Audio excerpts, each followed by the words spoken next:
swaddling? Why is it good? How can it help my baby? In today's video, I will be going through 4 risks and 4 benefits of swaddling your newborn. I will also be going through a bit of tips and tricks that can help you. And at the end of the video, I will be showing you all the best instructions given and advice in how you can properly and safely swaddle your newborn.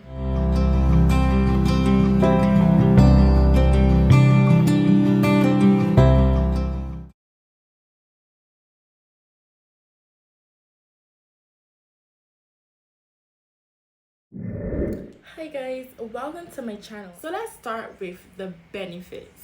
So when your newborn is first brought into the world, they're like, what's going on? So when you swaddle your baby and you wrap them up, it gives them that feeling of they're still in the womb. I am back home. This is comfortable. This is normal. This is what I am used to. Number 2, just like us, babies have reflexes. Obviously, they are much more sensitive. So when babies are first born, their natural startle reflexes are very sensitive. And thus, at night, when you swaddle your baby, that protects them against their startle reflex and thus will ensure that they have a longer span of sleep and they are much more comfortable. So number 3, many times in the newborn stage, they are just plain old miserable. Diaper changed, bottle fed, burp, they're still miserable. Many times parents have said that in that moment in time, they swaddled their newborn and they calmed down. I don't know if the swaddling have a little magic in it, but the point is the baby calm and you are good. Okay, so the final benefit for now. Swaddling has said to reduce SIDS.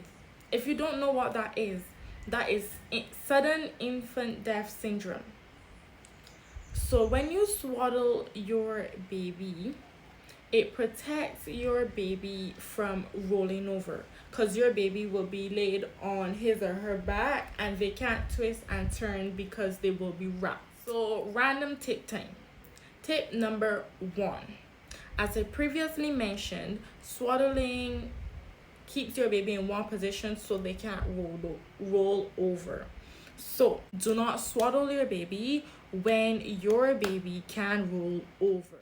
So tip number 2, pacifiers. Yes, everyone has their own opinion on whether they want to use the pacifier or they don't want to. But pacifiers highly reduce SIDS. Surprising. But when your baby sucks on the pacifier, they tend to have to position their tongue forward, and therefore that stops the obstruction that would have occurred and therefore reduces SIDS. So, are you all seeing the pattern? Do you see it or do you not? I'm gonna spit it out for you. The question: why should I swaddle my baby? Because it keeps your baby calm and it helps your baby to sleep longer periods of time. So now we are at the risks. You know what they say, everything important in life comes with risks. So, number 1, if you swaddle your baby too tight, it will put pressure on their chest and they will not have enough space to breathe efficiently. So risk number 2. So here we are on the opposite side. If you swaddle your baby too loosely, they may find themselves out of it and the blanket may end up on their face. And unfortunately, this can cause your baby to suffocate. So you must be careful. Number 3.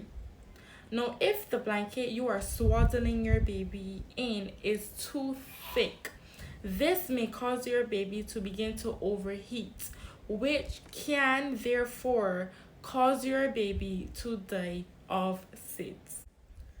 The fourth and final risk is when you swaddle your baby too tightly around the legs. This is when baby's legs are placed straight and together, squashing them. This is one of the more regularly seen mishaps that may occur with babies when swaddled. This may cause your baby to develop hip dysplasia. Now, what is hip dysplasia? So, hip dysplasia is when the socket does not fully cover the ball portion of the upper thigh bone. The hip joint can partially or completely be dislocated. So please ensure that if you swaddle your baby, you do it correctly. Okay, so this is your random tip time. What's the tip, girl? What's the tip? The tip is when your baby is first born, maybe after their first 2 checkups, or whenever you are ready to start swaddling, if you want to swaddle your baby, if you are nervous about it or you feel like you will not be able to do it properly, even after your nurse may have showed you at the hospital, you can carry a blanket that you would have been interested to swaddle your baby in and ask the pediatrician if it is too thick, if it is too thin, because at the end of the day, your baby can get cold. So just the different questions that you may have to ensure your baby is safe. And another thing, people will make this statement: if swaddling your baby is so bad or if it is risky, why would your nurses do it at the hospital? The thing is, it is not that swaddling is bad. It is just that it comes with risks. And the people at your hospital are professionals. They are trained. And also, they check on your baby regularly during the night, during the days that you spend at the hospital. So there are always eyes on your baby. So my tips, my risks, and my benefits are over. Now we come to the part where I will give you your instructions on how you should swaddle your baby. And of course, you can do your research on your own. So I will place it up on the screen because and it's much easier for you to simply just screenshot it if you are interested to. And I will also leave a video down in the description below because I wasn't quite sure YouTube regulations if I could use another person's YouTube video in my video. So I said be safe, and I left it in the description for you to easily access and use.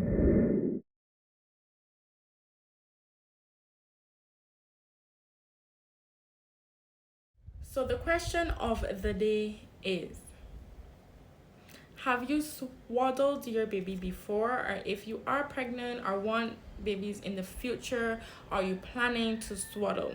And if you have already swaddled your baby in the past, have you had any nervousness, like anything occurred? How was it? Was it great? Did you sleep well? How was swaddling for you? We have come to the end of the video. Thank you if you have made it this far. Thanks for watching. I hope you found it informative, and please give me a like and subscribe if you're interested in these types of videos, and you can also leave a comment.